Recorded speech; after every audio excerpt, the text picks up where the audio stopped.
ለእግዚአብሔር ይሁን። ጎን ላለውን ሰው እንኳን ደህና መጣ በሉ፣ እንኳን ጌታ ረዳ በሉ።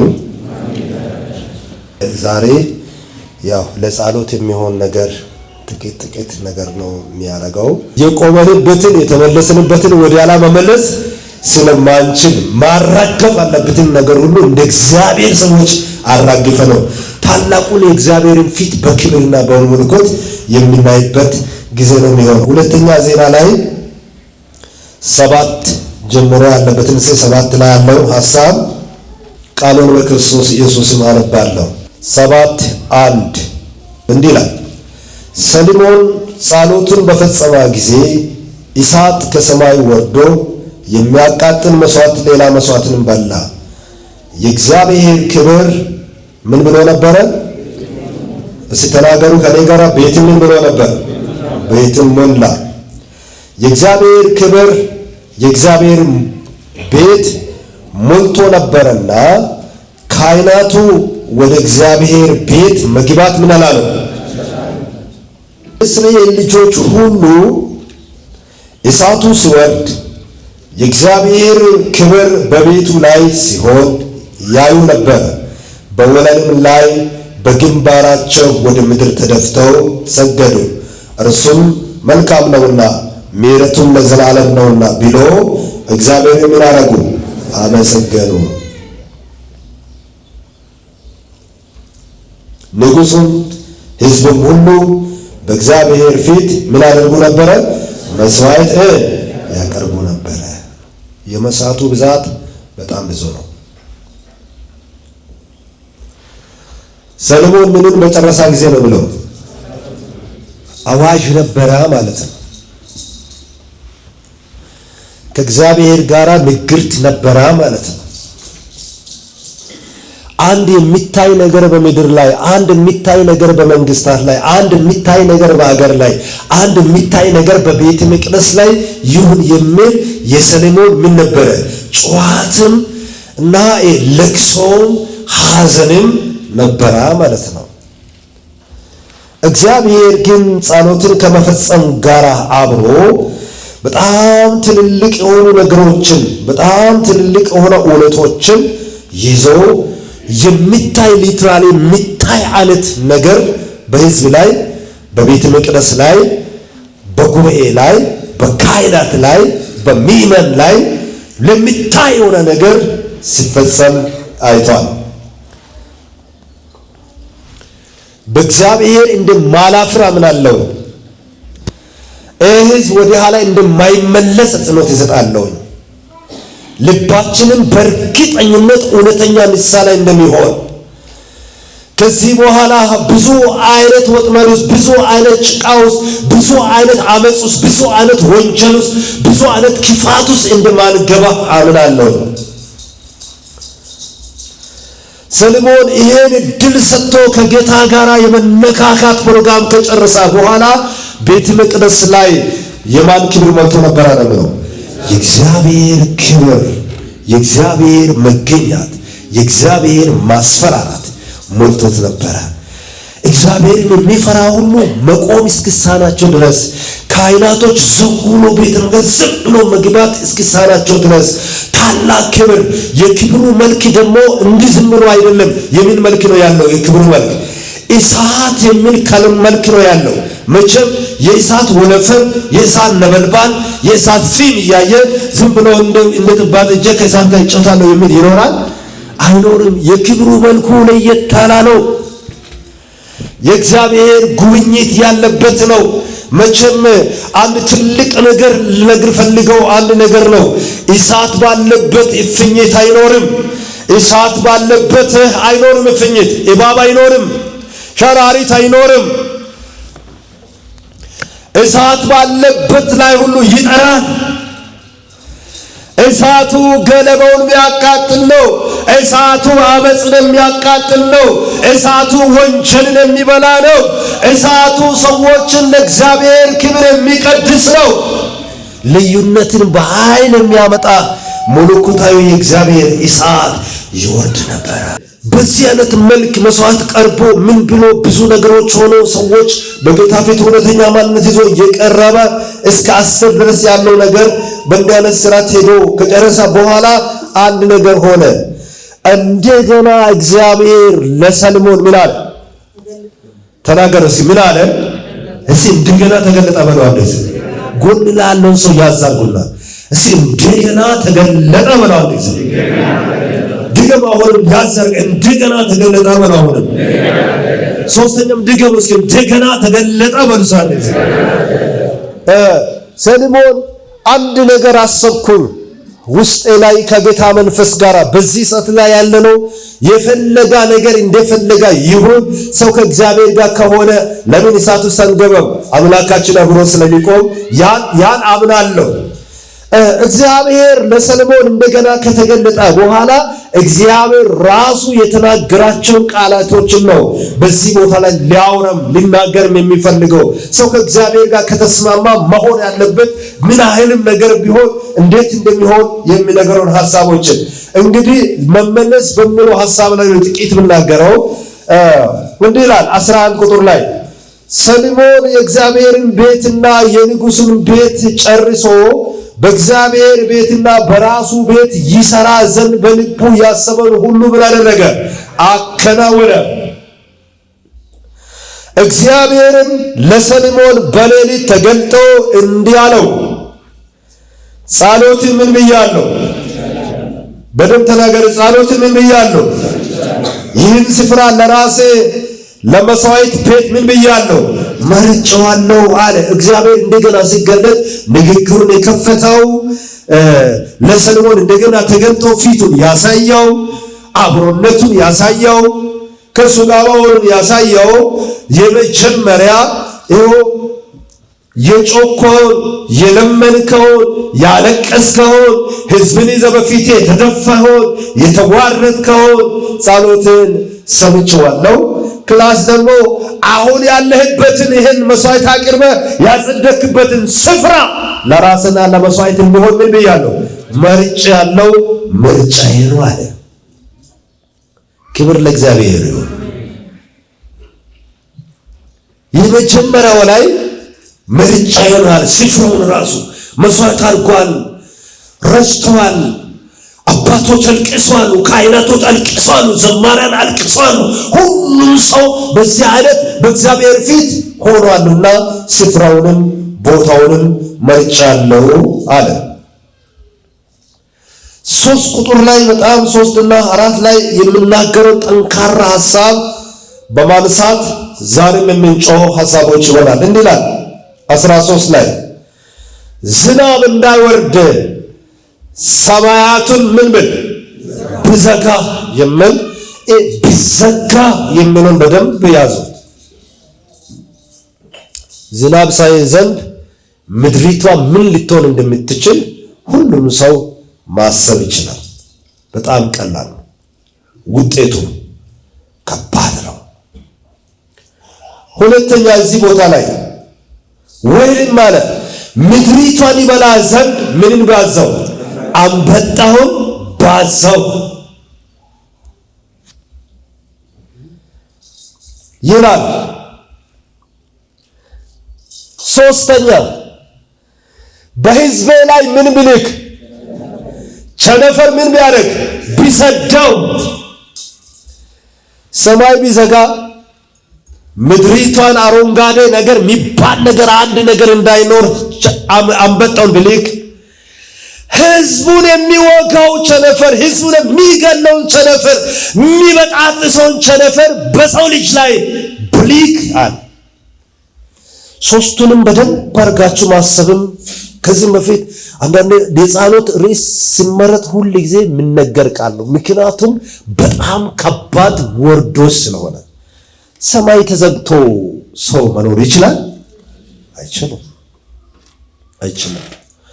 እግዚአብሔር ዲል እያረጋ ያለውን ነጥቦችን በደንብ ከአከብዳችሁም እንደ ቃሉም በደንብ አስፍታችሁ በልቦናችሁም በደንብ እንዲሰሙ ስለፈለግኩኝ ነው። ሰማይ ሲዘጋ ሰው ርታፍ ስላንበጣ እንደው ምናልባት ቅርብ ጊዜ 2-3 ዓመት ውስጥ ከኢትዮጵያ መጣችሁ በደንብ ታውቃላችሁና የዛሬ 3 ዓመት ይሆን አላቅም ከሌላ ከጅቡቲ አርጎ ከሌላ አፍሪካ አርጎ ኢትዮጵያ ላይ በዚህ ስፔሻሊ ሰሜኑን መስመር ይዞ አንበጣ እየገባ ነበር አይደል?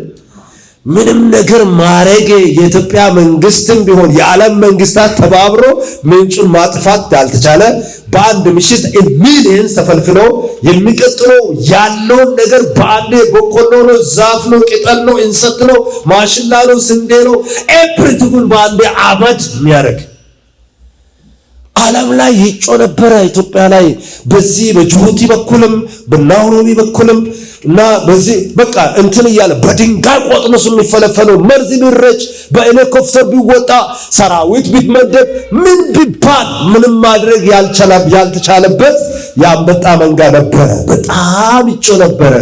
24/7 የሚጸልዩ የጸሎት ህብረት በፓስተር ሳሚ ያማከለ የሚመራው ብዙ ጊዜ ልሻዳይ ላይ 24 ሰዓት እየጸለዩ እናቶችን አይታቸዋል። ድምጻቸው ተዘግቶ ፊታቸው እስኪደርቅ ድረስ ሲጮሁ የነበሩ እናቶች በቃ ካበለንም እኛን ይበላል ካጠፈንም ያጥፋ ተብሎ እነዛ ቲም ሄዶ እዛ አካባቢ ላይ ዘይት እየረጩ እነዛ መርዝ እየተረጨ እነሱ ግን ዘይት እየረጩ ይጸልዩ ነበረ። በጣም አንበጣ አንድ አካባቢ ላይ መውረድ እንኳን ለምድር ስጋት ነው። እንኳን እግዚአብሔር ከሰማይ በቁጣ መልክ ሊኮ ጥርሳም እኮ ነው እረፍት አይሰጥም እኮ መውጣት መግባት አይቻልም እኮ ኤቭሪቲንግ እንኳን አንበጣ ይቅር ፋሪኦንን ዝንብ እንኳን አንበርክኮ የለ ከተማ እግዚአብሔር ከላይ አስል የከተማን ፖሊስ ሌላ ሰላማዊ ሰልፉ ምናምኑ ዘሮፊያ ምናምን ተው እሱ እግዚአብሔር እኛ እንድነቃ ፈልገው እንጂ ሰፈር መርጦ ቀን ሰጥቶ ነግሮ የሚመጣውን ይሄን እሱ ብዙ አካብረን እናወራ አነቃ ካለን እሱም ይበልጣል። አነቃ ካለን እሱም ይጨፈልቀናል። ምልክት ነው ጌታ እየሰጣ ያለው በጣም ምልክት ነው። ላስት ኦፍ ላስት ይር 3ኛ ዓመት ነው መሰለኝ ኢትዮጵያ ላይ ቦረና የሚባል አሁን ሰሞኑን አንዳንድ ልጅ ቲቪ ላይ አይታችሁ ከሆነና ቦረና ላይና ሶማሌ ክልል ላይ ለጥቂት ጊዜ የአንድ ዙር ዝናብ ስለተዛባ በምድር ላይ የነበረው ከብቱ፣ ግመሉ፣ ፍየሉ፣ በጉ ሁሉ አልወደቀም። አላያችሁ? የኢትዮጵያ ሕዝብ አላያችሁ? የአንድ ዙር እኮ ነው። መጽሐፍ ቅዱስ ሲናገር ክረምትና በጋ ቀንና ሌሊት አይዛባም አይደለም ነው። ጥቂት ሲዛባ ምድር ላይ የሚፈጠረው ሚስ መጨበጥ የማይቻል ነበር። የቦረና ከብት ተብሎ በጣም ውድ ናቸው። የወተት ላምም ቢሆን ምንም ቢሆን ታውቃላችሁ። እና በጣም እንትን የሚል ምድር ላይ ኃይለኛ የሰማይ መዘጋት ሆኖ ወይም መዛባት ተፈጠረና በቃ እሳት ከምድር ወጥቶ ያለው እንስሳም ሰው ሙሉ እየሞተ ነበር። እንስሳ በሙሉ እንደ ቆሎ ነው የወደቀው። አፋር ሀገር፣ ሶማሊያ ክልል ወደዛ እየሄድኩ ያለው ስለሚገበን ነው። እዚህ ሀገር ርግጥ ተብሎ እንትኖች አሉ። ውሃ ማቆሪያ አለ። ውሃ ማቆሪያ ስላለ ዝናብን አይጠብቁ። ዝናብ የሚፈልጉ ምን እንዲያደርግ ነው? ማቆሪያው ላይ ግድቦቹ ላይ ውሃ ሞልቶ እንዲሄድ ነው። እዚህ ሀገር ደግሞ ደስ የሚለው 2 ቀን በኃይለኛ ከዘነበ ከተማው አገሪቱ ሁሉ አስፋልት ስለሆነ ውሃው የትም አይሄድም። በጎልፍ ማመለጫ በኩል ሄዶ እያንዳንዱ ግድቦች ላይ ነው የሚገባውና የአንድ ቀን ዝናብ የዓመቱን ይሞላላቸዋል ማለት ነው። በጊዜ ስለተዘጋጁ እግዚአብሔር ግን ሰማይን ደልቆ ምድር ላለው የውሃ ምንጮችን ሁሉ ቢያደርቅ ምን ልንሆን እንደምንሆን ማሰብ አይከብደንም። ጎን ላለው ሰው እስኪ መመለስ ይሁን በለው እስኪ። እሺ 3ኛ ተመልከቱ። ቸነፈር የሚለው ከባድ እግዚአብሔር ይገስጸው። ያው ውስጤ ላይ ስለተቀመጠ መናገር አለብኝም ስለሆነ ነው። የንግረቱን ተው። መቼም ዝናብ ሲዘንብ ነው ምድር ምላሽ የሚሰጠው። የሰው ልጅ እንግዲህ እህል የሚባለው ነገር የምንመገበው ነገር ሁሉ የምን ውጤት ነው? የዝናብ ውጤት በቃ ሁሉም ኤቭሪቲንግ ማለት ነው። እንደው እሱንም ቢተው አለ እንደው በቃ አይታቻ ስቴፕ እየሰጣ ነው ወይም እያለ ነው ማለት ወይም እያለ ነው መጣና ሶስተኛው እስኪ በቃ ይህንም ይኑር ሰማይም ተከፍቶ ዝናብም ይዝነብ ግድ የለም ማለት ግን ሁሉም ነገር ሆኖ ለሰው ልጅ ግን ለህዝቤ ግን ምን ብቻ ብልክ ተናገር እሱ አትፍርስ በቃ ለህዝቤ ምንን ቢሰጥ ቸነፈር ቢሰጥ ሁሉም ነገር ነው ልብሱ ኖሮ ሾፕራቱ ኖሮ ኢስባዛ ሾፑ ኖሮ መኪና ኖሮ ትዳር ኖሮ ልጅ ኖሮ መኪና ኖሮ ቤት ኤቭሪቲንግ ኖሮ እያንዳንዱ እንዶ ከአንድ ቀፎ የሚወጣ ንብ ራሱ እኮ ያሰቃያል። ከእግዚአብሔር አፍ ወጥቶ የሚመጣ ቸነፈር ትእዛዙን ሰምቶ አይደለም የሚመጣው። ኢዮኤል መጽሐፍ ላይ እንደሚል ቃል አይደለ ከእግዚአብሔር የተላኩ ሰራዊቶች ይላል። ቃል በቃል ቃሉ ራሱ እንደሚል ዳጎቢያ አንበጣ ታምጭ ይላል። ምድሪቷን ምናሉ ይበሉ ይላል። ከማን የተላኩ ሰራዊት? ከእግዚአብሔር የተላኩ እግዚአብሔር ሰራዊት አድርጎ ነበር ለካ የሆነ ወቅት ላይ ማለት ነው። ያተረማምሳል ምድር ሁሉ ንጉሥ አይልም ምን እንዶ የእግዚአብሔር ቃል ሲናገር ሄሮድስ አመፀኛ ስለነበረ ኢየሱስን ለማጥፋትም ሲያስብ የነበረ እየተጋ የነበረ ከሁለት ዓመት በታች ያሉ ሕፃናቶችን የጨረሰ ሄሮድስ እግዚአብሔር በተቆጣ ጊዜ ለሄሮድስ ምንድነው የላከው? ትል አይደለም የላከው ትልቅ ነገር እባብ እንዳይመስል ትልልቅ ነገር እንደ በቃ አይደለም እያየን እየፈራን የምንደነግጠው ነገር እኮ አይደለም ልኮ እየናቀን የሚጨርሰን እያለንም በቃ ረጠን ባለ ጭፍልቅ ምናረግ እየመሰለን መርዝ ይከትና ሄሮድስ ማንም ሳይገል ይሄ ገናና ሰው ምድሪቷ ሚሊተሪ ምኑ በለው አንበይበሾ በቃ እንትን ያለው ሌሊት ላይ ተላከ ትን በቃ እየጮም ይበላልና ሲጋውን ጨርሶ አጥንት ብቻ ቀረ። መቼም ያ ከሲጋ ጋራ ደም አለቀ ማለት ነው። ሰውዬ አጽም ብቻ ቀረ። በቃ እንዶ ከሞቱ አይቀር የምን ሞት? ከባድ የውርደት ሞት። ቤተ መንግስት ሃይ ኳሊቲ ቤት የሚኖር ከትልጋው ማይገናኝ አካባቢ ሰፈሩ የሰራዊት ብዛት ሶልጀሪ ምን ያለው ሰው በትል ነው ያሰናበተው። እንዶ ሸለለው የእግዚአብሔር ሰዎች አመፀኛ በቃ እንዶ ለጌታ ኢየሱስ ሆኖ መልአኩ መጣና እንደ ነፍስን ሲሽ የነበረ ሄሮድስ ምን ብሏል? ሞቷልና በትል ተበልተው ሞቷልና ሄደ ተመለሳለ። እንደ ቃል ይቅለል እንጂ ንጉሥ ሆኖ በትል ሲበላ እና ለገርሜ በላ አገሩ ለመንግስቱ አሁን የዚህ ሀገር መንግስት እንደ በቃ ዙፋን አለው ያላትል በደው ቢመጣ እውነት ለአገሪቱ ለስንት ዓመት ኪሳራ ነው። ለስምም ጥሩ አይደለም። የእግዚአብሔር ሰዎች እዚህ ቦታ ላይ ሌላ አንድ ሁለት ሶስት ሐሳብ ጨምርና በኋላ እመለሳለሁ። ተመልከቱ መጽሐፍ ቅዱስ ላይ እስኪ አንድ ከባድ የሆነ እግዚአብሔርና አብርሃም ዲል አረጉበትን ሐሳብ ላንሳ። እኛም እንደ ቸርች ህዝብን እንደምንመራ አገልጋዮች ራሳችንን ዘመናችንን ልጅነታችንን ሁሉ እንደሰጠን ሰዎች ዛሬ የመጨረሻ እውነት ለንሳ የመጨረሻ ከዚህ በኋላ የንሳ ፍሬ የደስታ ፍሬ ስለምናፈራ በህብረተሰብ ላይ የክርስትና ሞራል ላይ የአገልግሎት ሞራል ላይ መንፈሳዊ ዓለም ሞራል ላይ የወደቀንበትን አዝቅት ገብተን መውጣት ያቃተን ችግሮችን ዝም ብዬ ሃይላይት ዝም ብዬ ባፍ እናገራለሁ። እግዚአብሔር ካፌ ቃል ጋር አብሮ ይመጣል። መውጣት ያቃተን ሁላችንም ይመጣለን። ክብር ለኢየሱስ ነው። እስኪ ዘፍጥረት ላይ እስኪ ጥቂት ጊዜ ያንን ክፍል ለማት እፈልጋለሁ። እኔ በሐሳብም አወራለሁ፣ እናንተ ግን ትሄዳላችሁ።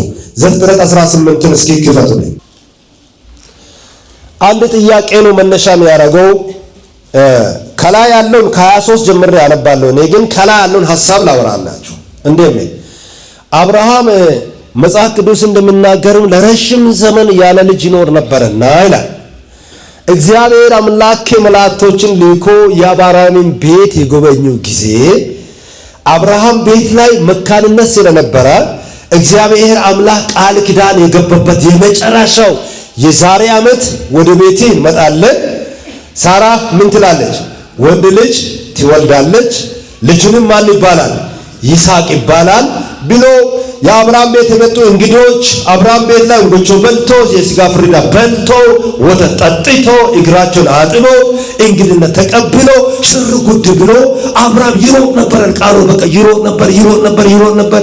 ለሳራ እንጎቾ አዘጋጀ። እኔ ከዚህ አመጣለሁ፣ እንደዚህ ግደር አመጣለሁ፣ ወተት አመጣ እንዲህ እያለ በጣም እንትን ካላ በኋላ ሊሄዱ ሊሰናበት እንግዳ ሊሰናበት ሲቆም አንድ ነገር አደረገለት። ወይ ጸልያል፣ ወይ ይመክራል፣ ወይም በቃ ይባርካል ማለት ነው። ከሶስቱ አንዱ ነገር ያደርጋል።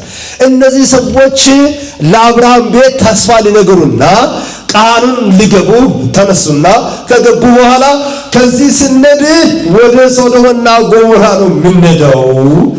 ሶዶምና ጎሞራ በኃጢአት ተበክላለች፣ አመጽ በዝቶባታል፣ ምድሪቷን ልናጠፋ ነው የምንሄደው አለ። ለአብርሃም ቤት በረከት ናቸው፣ ለሶዶና ምንድን ናቸው? መቅሰፍት ነበሩ ማለት ነው። ከዛም በኋላ 23 ቁጥር ላይ አብርሃም አሰበና እንዶ ስጋ እንዶ ጥቂት ላንሳ። አብርሃምና ሎጥ ምን ብለዋል? ተለያይተው ተለያይተዋል እኮ ልጆች ተጣልተው ሰራተኞች ተጣልተው እንዶ ለአብርሃም የተመደበን ቦታ ማን ወስደው? ሎጥ ወስደው። አብርሃም ራጁን ሎጥ ግን የመረጠን ወስዶ ተቀብለው ተደላድለው ሁለቱም በተለያዩ ዓለም ላይ የሚኖሩ ሰዎች ናቸው። የእግዚአብሔር ሰዎች ልብን እንዲታዩ ነው የሚፈልገው ማለት ነው። እንኳን መጣላት ይቅር ምንም ሳንጣለም አይደለ እንደ እየተባለን አለ ነው፣ አሳልፈን እየሸጥን አለ ነው በውጭ እና ምንድነው ብሎ አብርሃምም ቀረበ አለው፣ በአሁኑ ጻድቅን ከኃጢአተኛ ጋር ታጠፋለህ? ይህ ትልቅ ጥያቄ ነው። እና አለ መረጠ ደግሞ 50 ጻድቅ በከተማይቷ ውስጥ ቢገኝ በአሁኑ ሁሉን ታጠፋለህ? ከተማው በእርሱ ስለሚገኙ 50 ጻድቃን አትምርምን? የሚል ልመና ያዘለበት ጨዋት ለመጡ እንግዶች ወይ ከእግዚአብሔር ለተላኩ ሰዎች ጥያቄ ያቀረበ እና ደስ የሚል ምላሽ ነበረ። ከመጡ ከእግዚአብሔር ዘንድ ከተወከሉ መላእክቶች በኩል ሲመለስ ነበረው።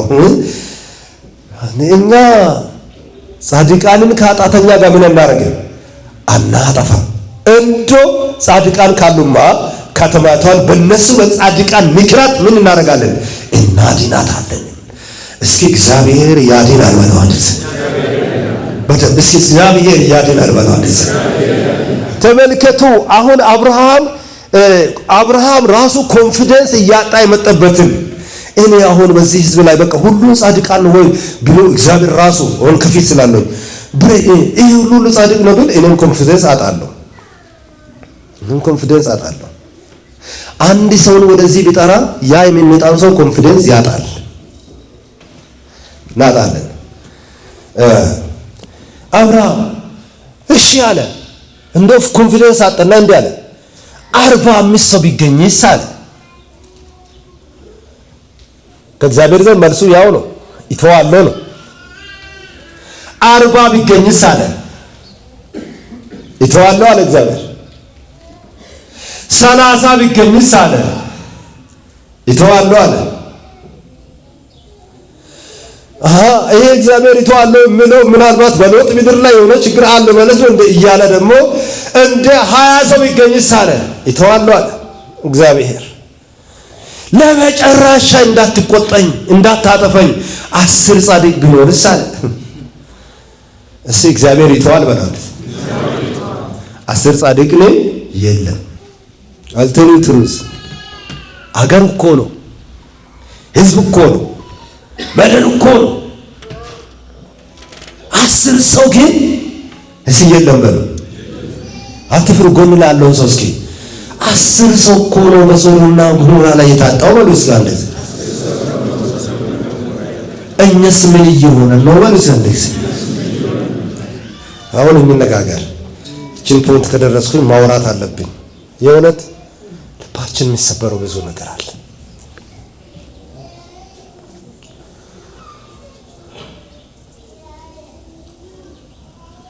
በክርስትና ህይወት አለን ወይ?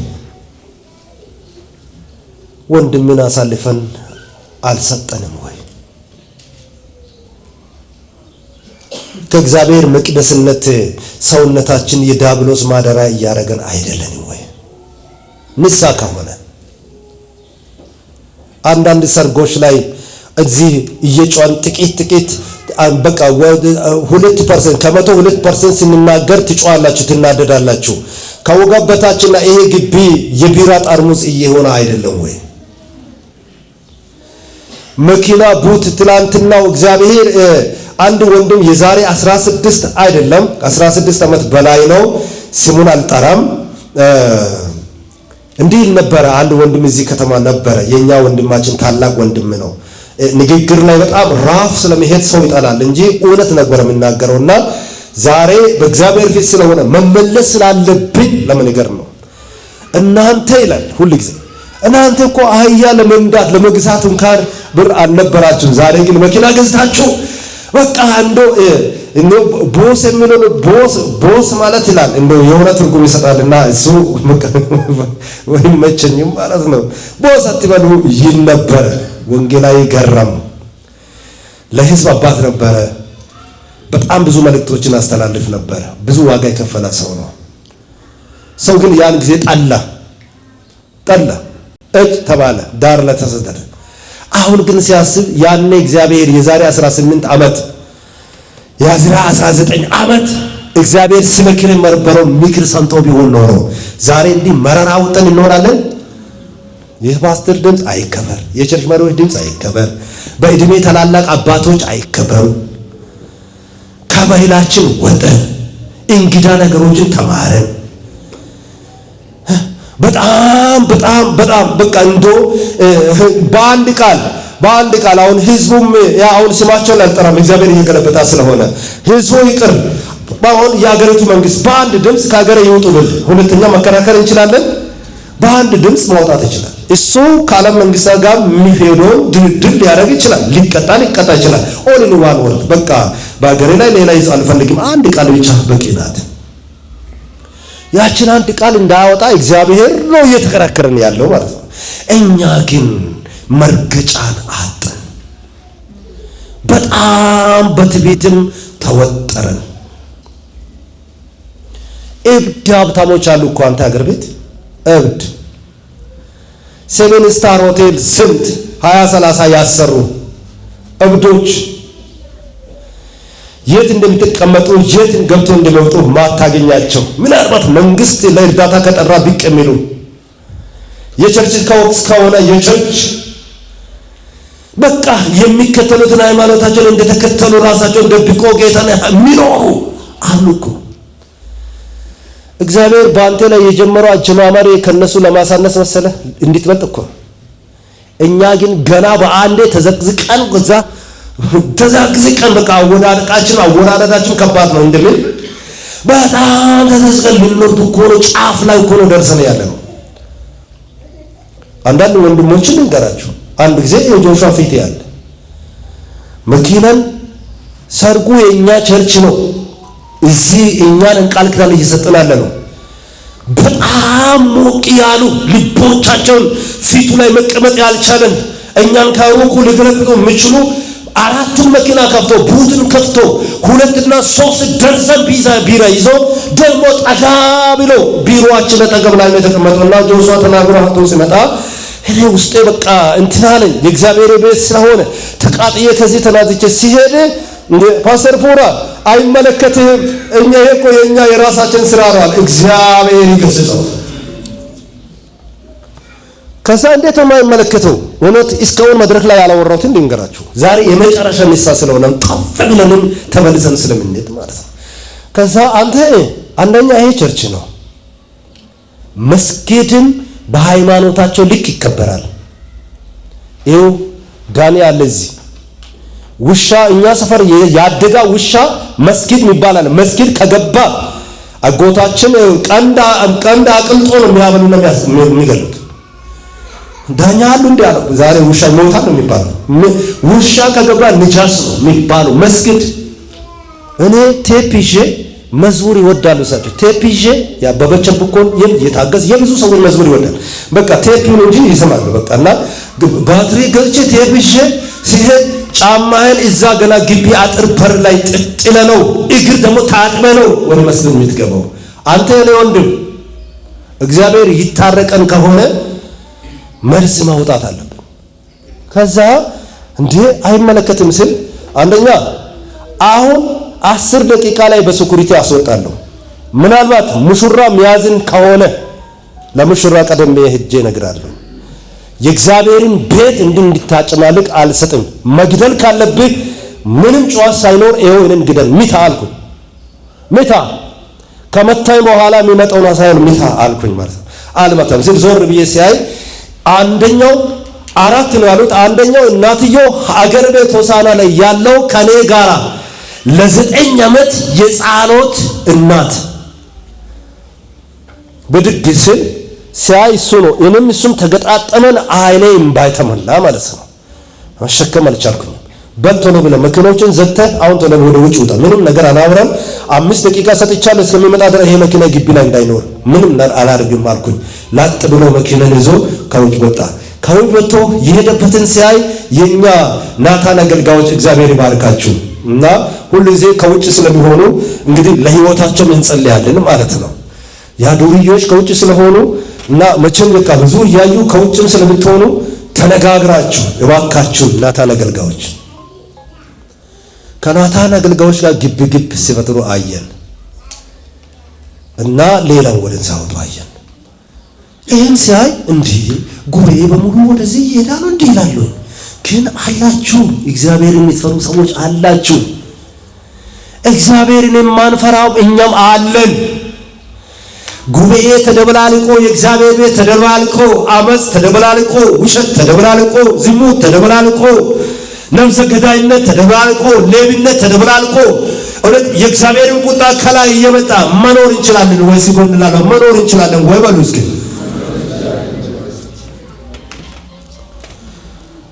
ሃይ የእግዚአብሔር ቤት ጌታ ኢየሱስ ክርስቶስ ራሱ ከሰማይ የመጣ ጻድቁ እንኳን የእግዚአብሔር ቤት የንግድ ቤትና የሌቦች ዋሻ በሆነ ጊዜ በአክብሮት እየተቀበሉ የዚምባባ ዝንጣፌ እያነጠፉ ሆሳና ከአራም እየተባለ እየተዘመረ በከባድ ክብር እየተቀበሉትም የእግዚአብሔር ቤት ላይ አመት ሲታይ ተቀየረባቸው። ክብርም ይቅርብኝ አለ። በቃ ጅራፍ ይዞ እየገረፋቸው የአባቴ ቤት የጻሎት ቤት ነው እንጂ የወንበዶች ማፍሸና የሌቦች ማደሪያ አይደለም ማለት አባረራቸው። ሄዳችሁ ቴዋን ላይ ነግዱ፣ ይሄ እግዚአብሔር ቤት ነው። ስንገባም ስንወጣም ስንኖር ስንመላለስ በጽድቅና በእውነት ጌታን በማፍራት ለእግዚአብሔር እውነት በመገዛት የምንኖርበት እውነት ነው። የእግዚአብሔር ሰዎች እግዚአብሔር ከሙሴ ቃል ጋር ይስማማ ነበር አይደል? በቃ እግዚአብሔር ምናዋ ከዚህ ራሱ ነገር እስኪወስድ ድረስ አባታችሁ ነኝ። እግዚአብሔር ከኔ ቃል ጋር ይስማማል። መሪያችሁ ነኝ፣ ዋና ፓስተራችሁ ነኝ። እኔን ያልሰማውን እግዚአብሔርን የት ነው የሚሰራው? የቸርችን መሪ ተስብሽን ያልሰማውን አምላክን የት ነው የሚሰራው? እግዚአብሔር በዚህ ቦታ ላይ እኛን እንዲሰሙ ነው ነገር። እኔ ላለው በደል ካለ ፓስተር ፎር እየጠጣህ ነው እየሰከርክ ነው ተውበል በቃ። ከዛ ውጪ የእግዚአብሔር ልጆች ንሳ ከሆነ መመለስ ከሆነ ነገን ምናስተካክል ከሆነ ለምናለቅሳቸው ለነዚህ ህፃናቶች ምንም ለማያውቁ ህፃናቶች ምንም ነገር ውስጥ ለሌሉ ህፃናቶች እያለቀሰን ከሆነ ይሄ እግዚአብሔር ከሰማይ ወርዶ ከኛ ጋር የሚታረቀን ከሆነ መመለስ የእውነት መመለስ ከሆነ ንሳ የእውነት ንሳ ከሆነ የእግዚአብሔር ሰዎች እንኳን ዛሬ ህዝብ ሁሉ ሎኬሽን እያደራ እየኖረ የዛሬ 17 ዓመት ምናምን እነሳሚ ያውቃሉና የልጆች ሎኬሽን የሚሰሩ ልጆች ሁሉ ጆን እና አሌክስ ነው በብዛት የሚበዛው። ዳኔ ስም እንዲይዙ ነው ጆን አሌክስ ነው። ከዚህ ተንቢሳ ከአንድ ሰዎች ጋር እንሄዳለን።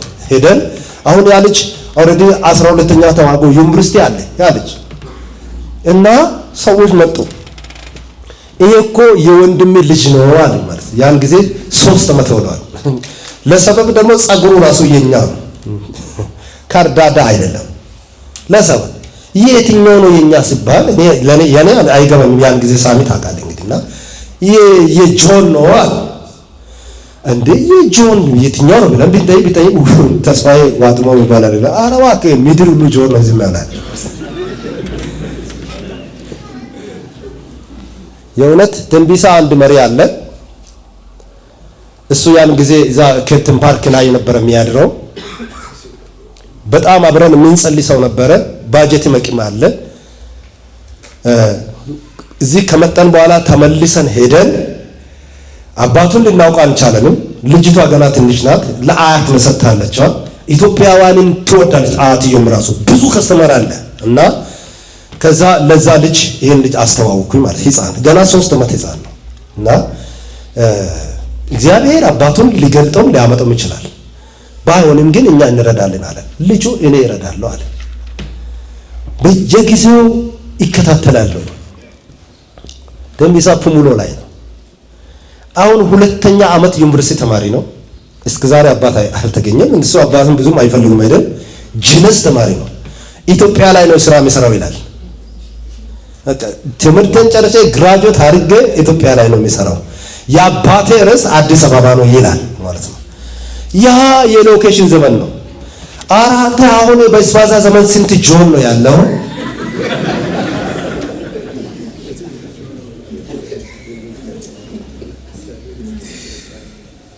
የእውነት እስኪ እግዚአብሔር ይታረቀን በል። ድገሙን እስኪ እግዚአብሔር ይታረቀን በል። እግዚአብሔር ይታረቀን። ምድር ሁሉ ምድር ነው። እውነት ያው እንደ ተናገረ ጨዋ አትበሉ። ምናልባት አሁን እንደ በዚች እድሜ እግዚአብሔር ቃል ይገባኝ ነበር። ገና በሳሳ ጎጆ ላይ እየጸለይን ምድር ትዞራለህ ይለኝ ነበር። ዝም ብዬ ቁጭ ብዬ ሲያስብ ምናልባት ያለፈው እንግሊዝ መሄድ ነበረብኝ። የአሜሪካ ነሱ ስለተጋጨ ነው ያለትኩት። አውስትራሊያ ላይ እንግሊዝ ብቻ ነው ዞር ያለው ሁሉ ነገር አይቻል። እናንተ የምታታልቁት ምናልባት የተለቀም ሊሆን ይችላል ወይም ያነሰም ሊሆን ይችላል። ለሰው ልጅ ግን ርስት መርጦ የሚሰጥማል። በቃ አሜሪካ ላይ ስለተመኘን አሜሪካ ላይ እንኖራለን።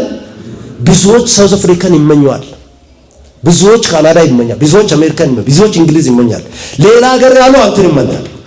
የራሱ ቢዝነስ የሚሰራ 4-5 ሱቅ ያለው እንደዚህ የሚሄድ ሌላ ሀገር ላይ በጣም ረጅም 40 ዓመት 50 ዓመት የቆያ የፋሚሊ ፕሮጀክት ሆኖ ያደጉ ካልሆነ በቀር የኔ ወንድም ምናልባት ሱቅ ከፈተ በባል ምናልባት የሚከፈተው እዚህ ሀገር ቆሎ፣ ቡና፣ እንጀራ ይሄ ሌላው ምጣም እሱ ምን ብላችሁ ነው የምትጠሩ? ባልትና አይደለም ወይ? እዲገርስ ከፈታ መሰለ ይዛይ ነው ውሎርስ ከፈታ መስሎ ምትጮውልዝ ተለለቅ ፒካምፔ እስፋር ተለለቅ አማሪ እንዲያ በቃ እንደዚህ አይነት ነገር የተከፈታ መስሎ ነው ምትለው አይደለም። ያንተን ላይፍ እየተመና እየተቃጠላ የሚኖር ስንት ምድር አለ። ላንተ ግን በእጅ የደረሰው ወርቅ እንደ መዳፍ ሆነ። በቃ አሁንም አንገት በቃ አሜሪካ ምትት ከሆነ ትሄዳለህ። ሳውዝ አፍሪካ መኖሪያ ከሆነ ግን ትኖራለህ። መመለስ ካለብኝ በሰላም አገርን ትመለሳለህ። ለእንቺቾ የሚባል ቦታ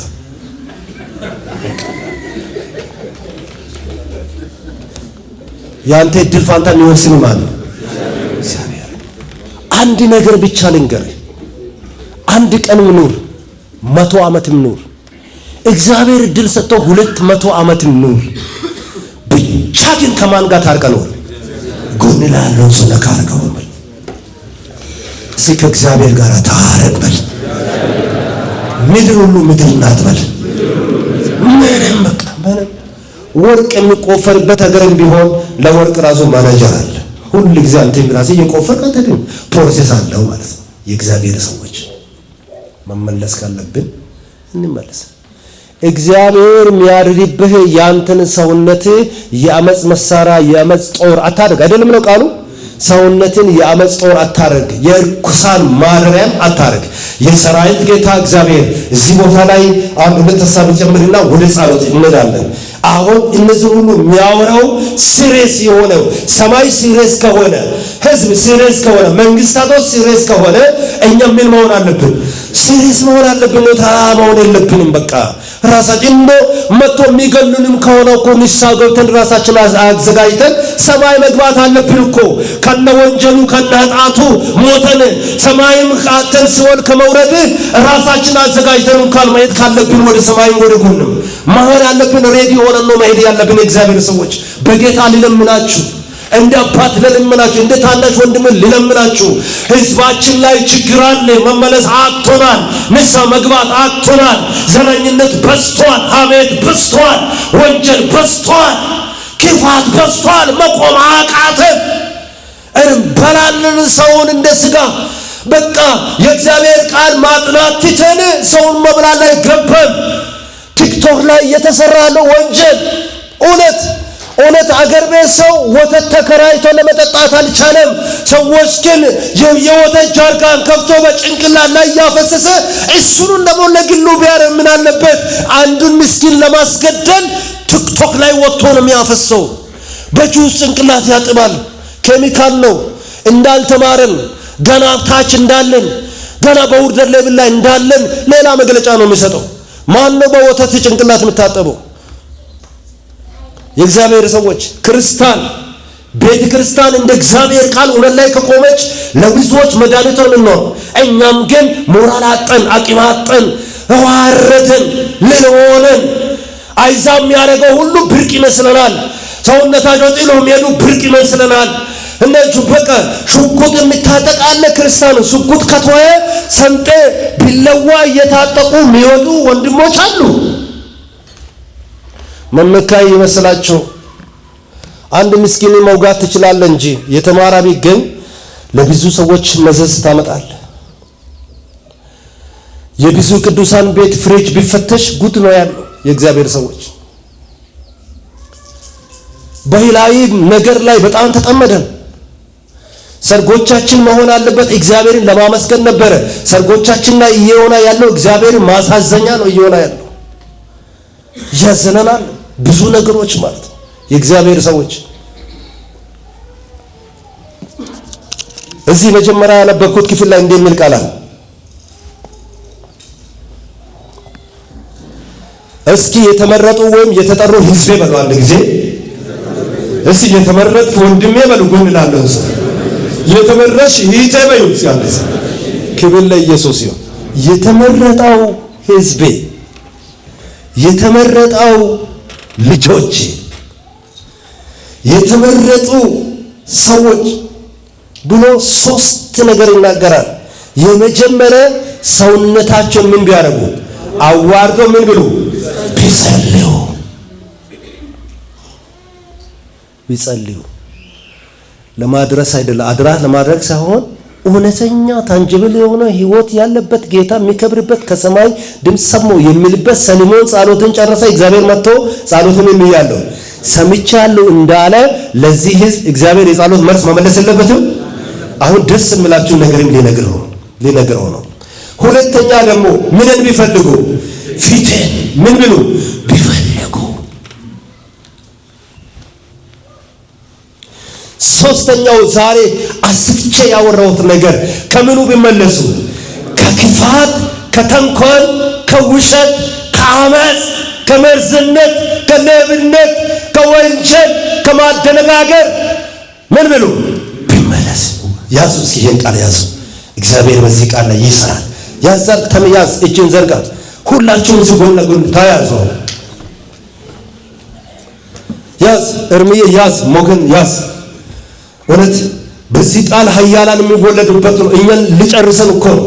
ልጆቻችን ሊያጠፈን እኮ ዛሬ በጸሎት ርዕሳችን ጊዜ ላይ የሚነግራቸው ብዙ ጉዳይ አለና እስኪ ከክፉ ተመለሱ ነው አንዴ። ከወንጀል ጋር አትተባበር መስጋት፣ ከሰማይ ጋር ተባበር መስጋት፣ ከእግዚአብሔር ጋር ተባበር መስጋት፣ የእግዚአብሔርን ቃል ስማ መስጋት። ኢየሱስ ለዘላለም ጌታ ነው። ይሄንን ሶስቱን ተግባር ቢፈጽሙ ከዛ እንዲላ በሰማይ ሆኜ ጸሎታቸው ምን ይላሉ? ይሰማሉ። ምድራቸውን ምን ይላሉ? ይፈውሳሉ። ክብር ለኢየሱስ ይሁን። ዛሬ የምናመሰግነው ነገሮች አሉ። 2 ቀን ያለፈውን ሳምንት እየተንበረከከን በእግዚአብሔር እየጮኸን ነበረ። አሁን ያው የሶሻል ሚዲያ ጊዜ ስለነበረ እግዚአብሔር እየመለሰልን ያለ ነው። አንዳንድ መልሶች ፍጻሜ ምልክቶች የሉ። እስቲ ለጌታ ክብር ስጡ። አሁን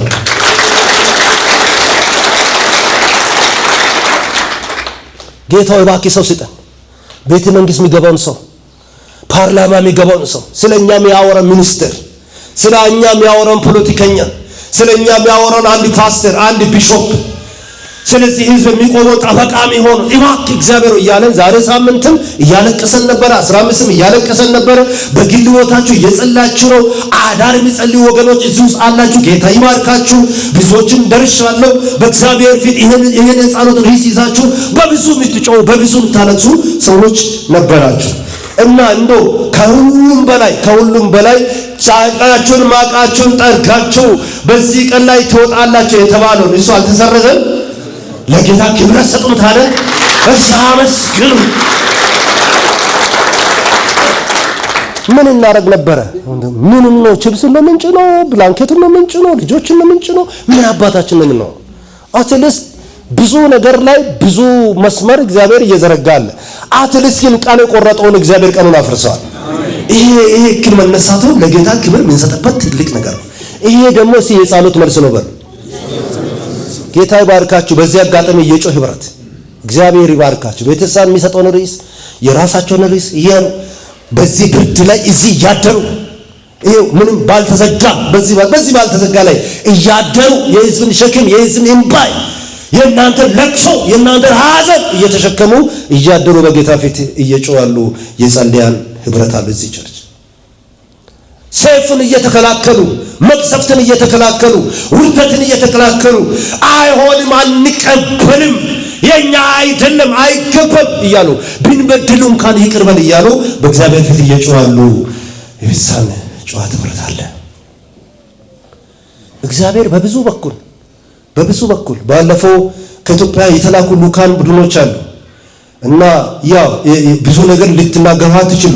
ከመንግስት ሃይ ከመንግስት ኦፊስ የመጣው የመንግስትን አፍና ብዙ ነገር ዲፕሎማሲ አይደለም ባል ብዙ ነገር ተውጦ ነው የምንነገረውና 3 ጊዜ ኢትዮጵያ ላይ ዲስከስ እንደተደረገ 3ኛው ዙር እዚህ ከኛ ጋር ዲስከስ አድርጎ ከሀገሪቱ መንግስት ላይ ኢሮብ ዲስከስ እንደሚያደርግ ቀጥሎ ያለው ኮንቲኒስሊ የሚሆን ነው። ከዚህ ሀገር መንግስት ጋር የኛ ሪሌሽናችን በጣም የጠበቀ ነው እና አትቸገሩ፣ ግን በህብረት በአንድነት መውጣት መግባታችሁ ቢሆን የሚል ትልቅ ነበር። የዛው መልስ እያገኘን ነው። ከዛ በላይ ፖለቲከኞች ውስጥም ላይ ለተለያዩ ሐሳቦች እየገቡ ናቸው። እነዚህ ወዳጆቻችን ናቸው እኮ የሚል እነሱ ከኛ ጋር ባይሆኑ ኖሮ ነፃ መውጣት አንችልም የሚል የኛ የኢትዮጵያን ብቻ ሰው ኦል አፍሪካ ላይ ያለው ሚሽን ስለሆነ ማለት ነው። እኛ መንግስት መለሰ፣ ኢትዮጵያ መጣች፣ ሰማኑ ለምናለ እኛ የማን መልስ ነው የምንለው? የእግዚአብሔር መልስ ነው የምንለው። ለእግዚአብሔር መልስ ሲያጨብጭቡ አሁንም ጀምራችሁ ማለት ነው።